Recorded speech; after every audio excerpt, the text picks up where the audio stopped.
اللہم صلی علی محمد و آل محمد۔ علاقے کا ایک شخص اپنی جگتوں کی بدولت مشہور تھا۔ ایک بار مرشد کے پاس بیٹھا کہنے لگا، مرشد سائیں تسا مینوں حج تے گھل دیو تے کیا ہی بات ہو۔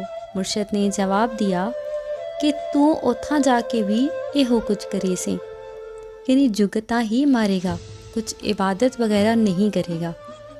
اس نے التجا کی، مرشد میں اس تھاں ایسا کچھ نہ کرساں۔ مرشد نے کہا پھر لکھ کے دے۔ اس وقت اس شخص نے ایک کاغذ پر حلف نامہ پر سائن کروائے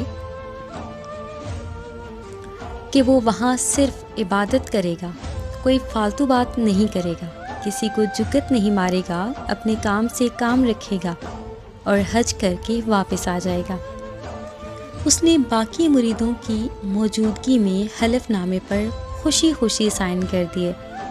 مرشد نے ایک مرید سے کہا کہ اسے اپنے ساتھ حج پر لے جاؤ۔ اب حج ہو گیا، سر منڈوانے کی باری آئی، سر بھی منڈوا لیا، واپسی کی راہ لی۔ یہ اس زمانے کی بات ہے جب حج کا سفر خچروں اور گدھوں وغیرہ پر طے کیا جاتا تھا۔ واپسی کے سفر پر اب اس کا سر منڈا ہوا اور گدھے پر بیٹھا، اللہ کریم سے راز و نیاز میں مصروف ہو گیا۔ کہنے لگا، ساڈے علاقے وچ چور جے پھڑیا جاوے تے اودی ٹنڈ کرا کے کھوتے تے بٹھاندے نے۔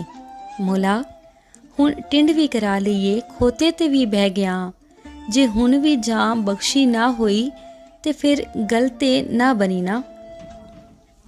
وہ گدھے پر بیٹھا اپنی دھن میں مست اللہ سے باتیں کرتا چلا جا رہا تھا۔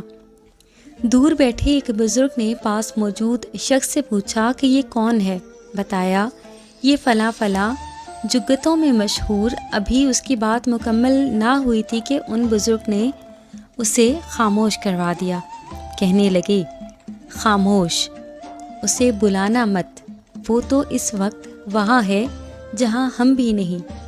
میں دیکھ رہا ہوں وہ اللہ سے قریب ہے، وہ مانگ رہا ہے اور اللہ اسے دے رہا ہے۔